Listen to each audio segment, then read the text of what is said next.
My name is Andrea. I'm from the Dominican Republic. My name is Sarah. I'm from Colombia. My name is Johan and I'm from India. And we're here to present to you Project Girl. So the global issue we are addressing is education for all and a massive step up in the fight against poverty. Our essential question that we will be answering throughout the presentation is why are there few girls obtaining an education in the Dominican Republic, and how can we empower them to continue their studies, pursue their dreams, and thus break the cycle of poverty?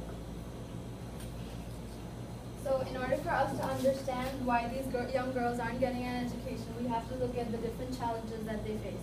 So in this picture, the girl is physically not being let into school. It can be by the parents or the school itself that she's not being let into school and given the right to education. In this picture, we can see how a young girl is being abused, and which is one of the challenges that these young girls face.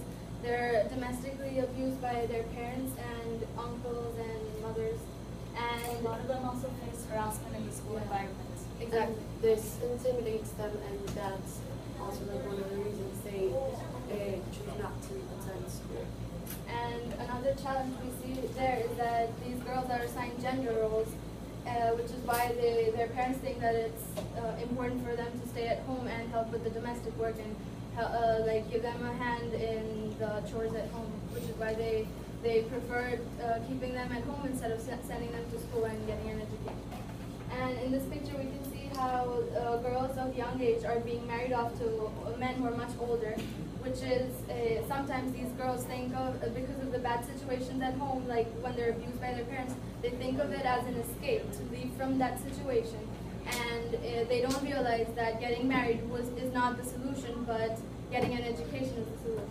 And a consequence of early marriage is early pregnancy, which is something that changes the priorities of these young girls, because now they focus more on their children rather than their own education.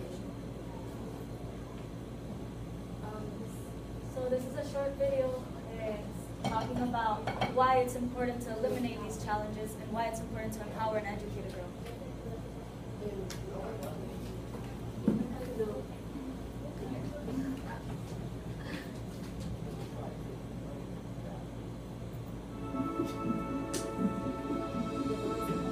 When we talk about 2 billion people living in poverty, why should we try to gear resources toward women and girls in those communities? Well, if you're thinking chivalry, you lose. It's all about results. You see, when women and girls are healthy, educated, empowered, and able to work, everyone wins. How so? Let's start with a few basics. Since 1990, maternal deaths worldwide have dropped 45%. So the health and well-being of women, newborns, and children are closely linked and help build prosperous communities and nations. Women spend 90% of their income on things that directly benefit their families. They prioritize things like food, medicine, and education for their children. And mothers who've had an education are more than twice as likely to send their own kids to school as mothers with no education. Now I could go on, but you get the point. No country can reach its full potential by ignoring half of its population. If we want a healthier, more productive world, then unleashing the power of women and girls is one of the smartest and most obvious ways to realize it. Here are just a few ways we can do that in Africa. So, anyone here, would you like to share something you learned or like summarize the video? I just want to mention, for all, this project is focused on the girls, but I just want to mention that as our school, we also have done a similar project. This includes a male student, but for what our school is trying to do now, this is why I came to this project, trying to learn what ways you guys are trying to help girls. So I was trying to learn some ideas and see if I can introduce it to our school so we can start on a girl project. That's awesome. Where are you from, sorry? From Curacao. It's okay. near Caracas. So, and to summarize the video before, so why is it important to empower a girl? What makes them different? Does anyone want to share? Girls are, of course, apart from the obvious reason, every person deserves like basic human rights. Girls are an incredible resource that, you can use to help any number of issues. And, keeping them subdued and, just a waste. And it's, far from, of course, wrong.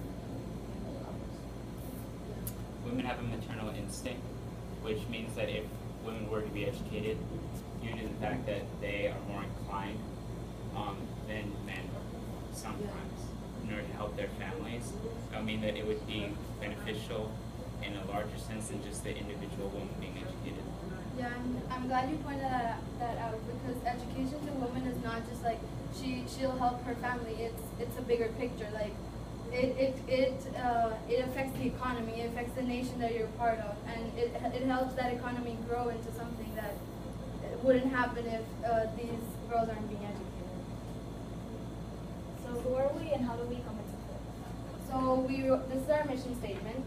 Project Girl is a student-led initiative that aims to empower girls in Batey Lechería to break the cycle of poverty and start a sustainable revolution towards change in their community by providing opportunities through education ranging from sex ed to English lessons, increasing their consciousness regarding their surroundings. Project Girl strives to build strong, lasting relationships with and amongst the girls in the community, empowering them to rise together. So this is Batey Lechería. This is where we work.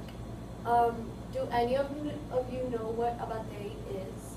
Okay, so a Batey is a small community. There are several in the Dominican Republic, mostly inhabited by Haitian descendants who work in the cane fields. But this one in particular, the cane field, closed down in 1998. And since it's shut down, there has been a rise in prostitution and drug dealing, and thus there's a lot of pregnancy going on. And in this Batey, there is 1,361 people coming from 361 families. From this population, there are 105 girls. And from this group, already 18 dropped out of school and 13 are already mothers or are pregnant. Also, there are 68 women from this population from 19 to 24 years of age. 48 of them dropped out of school due to pregnancy. Only 10 of these women graduated from school. That is less than 50% of the women from the Batey. Also, only three of the 68 women are currently studying. The community relations, relations between girls, between boys, consists of, there's a lot of rivalry, and that arises due to conflict. Let's say there's for example this hitting game that goes on that happens due to two girls like the same boy, right? Then the boy would tap a girl's arm, and this girl has the option to hit the other girl back or retreat. But if she retreats, she'll be looked down upon by her family and by her peers because it's a sign of weakness. So this is an example of rivalry among peers, and it's pretty normal in this culture, and we try to combat that. So basically the culture amongst the community between the girls is mostly a sense of rivalry. This other girl is my competition. She's not my companion. She's not it's like they're not in that together. They're all separate from each other. Also, there's a lot of abuse at home, at school. Like Jahan was explaining, there's verbal, physical, and there's even sexual abuse. And this is one of the biggest causes for them to leave home and marry at really young ages. And note that when we mention marrying, it's not like having a ceremony and you actually marry someone else. It's basically leaving your parents' home and living with your partner. And it's important to know that the abuse happens in cycles. For example, if I'm a mother and I'm uneducated, or the abuse and the sense of education. So if I'm a mother and I didn't go to high school, I'm more likely to not send my daughter to high school. If I'm a mother and I was physically abused, I'm more likely to physically abuse my child. So what is being a girl in the Batey? These are different girls that we worked with closely over the summer that we know personally, that we've developed relationships with. Our first example is Dominga. Dominga is only 15 years old and she already has a full-time job. She's a leader in the Batey, in the entire community. She basically, whenever we visit the Batey, she's the one that we tell, and she takes charge of going to everyone's house and telling each of the girls to come to the place where we meet. She also is getting her high school diploma while at the same time having a full-time job and while at the same time being the leader of the entire community, which is amazing. And she's only 15 years old. Yeah. This is Milagros. We also call her Chiripa or Jefa. She's older than Dominga. She's 16 years old and she was born with AIDS. She's one of the most interesting students we had because at first, the first time we met her, she was very disruptive, she was shy, and this was due to abuse at her house. She was abused by her mother a lot. So when we taught her, we created a safe environment where she, as well as the other girls, would feel safe and they would feel comfortable. And this, it was pretty evident, her change, because by the end, she was one of our best students and she was a leader in class, in and out of class. Also, I forgot to mention, I'm sorry, Dominga has been abused by her uncle, so Yeah. it's not as if she's in this perfect environment. She's thriving despite all these challenges that she still faces. And this is Ana Mercedes. Ana Mercedes is also an excellent student. However, over the summer, she wasn't able to attend like 50% of our workshops because she had to stay at home and take care of her kids because her mom had a full-time job and she couldn't be at home taking care of the children. So she took care of her younger brothers and sisters and cousins. So that's why she couldn't attend so many of our. So she's missing out on all these opportunities because she's stuck at home taking care of the children. And this is Nayeli. Nayeli, like Ana Mercedes, had to, she wasn't able to come to all the workshops, all the classes, due to her gender roles, and she had to work at home. She had to take care of her little sister. Sometimes she would bring her little sister along to the summer classes. She's also very abused by her mother, and we tried to work that out through our workshops and teaching self-love and self-respect. Moreover, we also had tutoring lessons for girls like her and Jefa who were not exactly fluent in language, they don't know how to read or write perfectly. So we had tutoring lessons to help them be more equal to their peers, so they wouldn't be set back due to their lack of. Nayeli, I got really close to her over the summer in particular, and she developed a greater consciousness about how it's not normal that she's abused at home, and that was really impacting. And also, the reason why she's so behind in school is because she also, like Ana Mercedes, has to stay home and take care of the children. Because for a while after, I think it was, she passed into the 5th grade, her father left the home, so then her mom had to get a job. And so then she had to drop out of school and take care of her kids. And so now she's really behind and she's trying to catch up.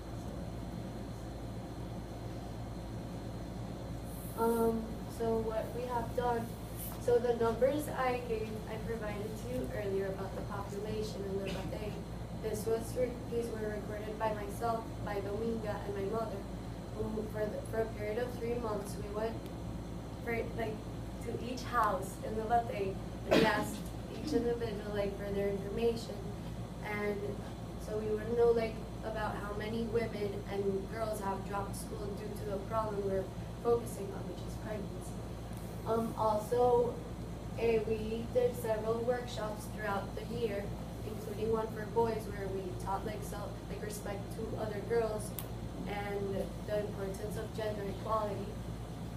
And also we had career workshops where women like Alicia Ortega, who's a very renowned journalist from the Dominican Republic, came and spoke to the girls about the importance of education and why it's essential to continue their studies if they want to be successful in the future. So these workshops were modeled around the idea of bringing successful women who have careers, who have risen despite of all these challenges that they also face, and to talk to them about how they did that, to empower them. However, during the workshops throughout the school year, we noticed that we didn't necessarily have that much time to spend on them because we also had school, so we couldn't go there every day. And we wanted to dedicate and help them grow as much as possible, so we decided to make a summer camp, which we did this past summer. We were there for 5 weeks, and we would go every day for 5 weeks. This is the calendar. So on Mondays, we taught the girls English because we think that being able to at least have a basic conversational English is essential if they want to have an advantage over other girls who want to get a job being a secretary or any job they want, or even a college degree. We also taught sex ed on Tuesdays and Thursdays through fun activities, through sports. You'll see pictures of it later. That curriculum in which we taught sex ed through sports and through different interactive activities we obtained through our past GIN connections from Academia Cotopaxi and Ecuador.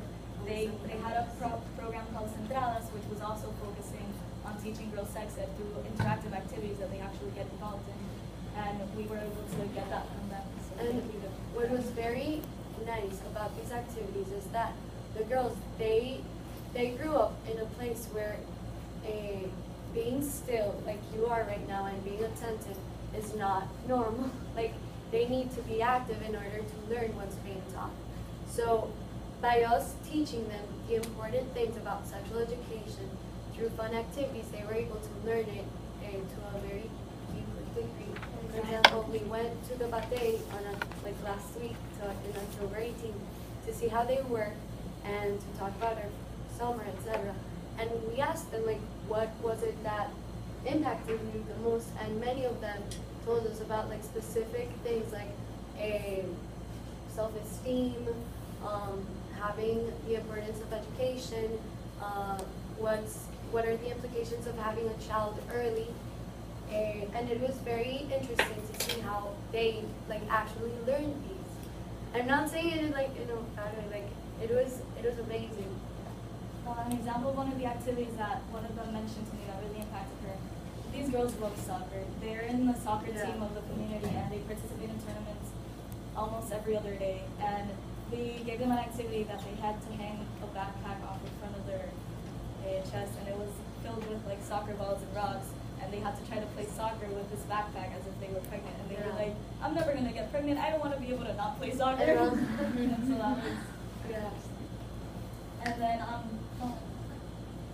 on Fridays we would continue the idea of bringing in empowered women to talk to them about different subjects. For example, we brought a gynecologist, we brought a teacher that was, and then we brought. And we talked about like self-love and self-respect. Oh yeah, and the days that we couldn't get guest speakers, we ourselves came up with like talks. these pages. This is in Spanish, but Also, this is one of the activities. We wrote each of the girls' names on papers around the classroom, and they each had to go to each paper and write something nice or a compliment about each girl, and at the end of the activity, the owner of the name read out like the compliments that were written to them.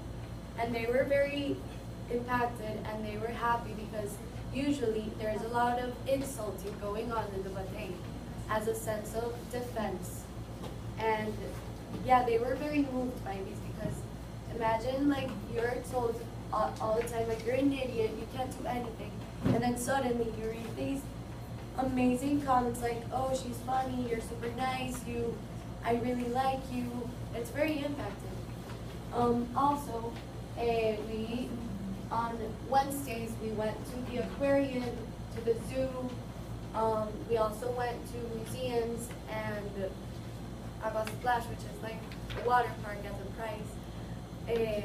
And these trips really like opened their mind about what there is outside of this Batey. Like there's life outside of this place I'm living in.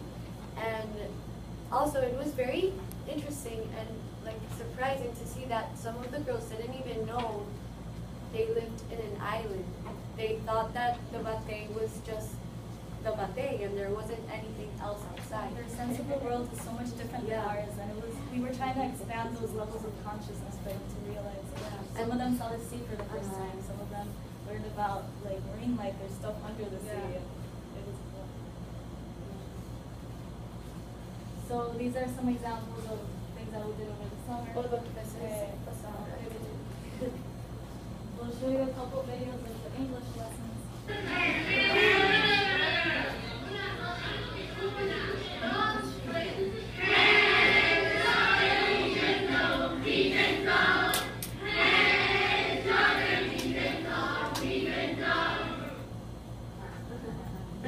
sobre la autoestima, yo aprendí que hay que quererse uno mismo y creer en uno mismo y no hablarle mal de la gente y no burlarse. What this means is that you should love yourself and respect yourself, and that you shouldn't talk bad to other people. And this is a reflection after we gave the activity about like self-esteem.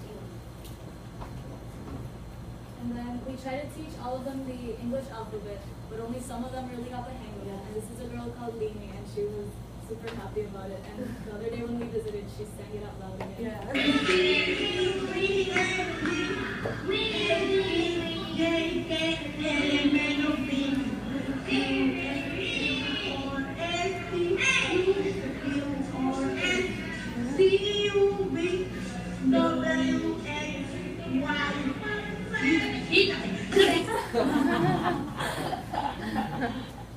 And the picture you see to the left, that was, you remember when we talked about Dominga, the leader that's only 15 years old? She helped us come up with an entire lesson about sex ed, and it's like a chain of events and successes. And the first one says marriage. Like it's the change that often happens. Okay, marriage at a young age. You have a lack of power in your relationships because you get married at a young age. You don't have a good knowledge about health and sex ed because you got married and you dropped out of school. And then because you dropped out of school, you don't have money to pay for your bills, like if you get pregnant. So,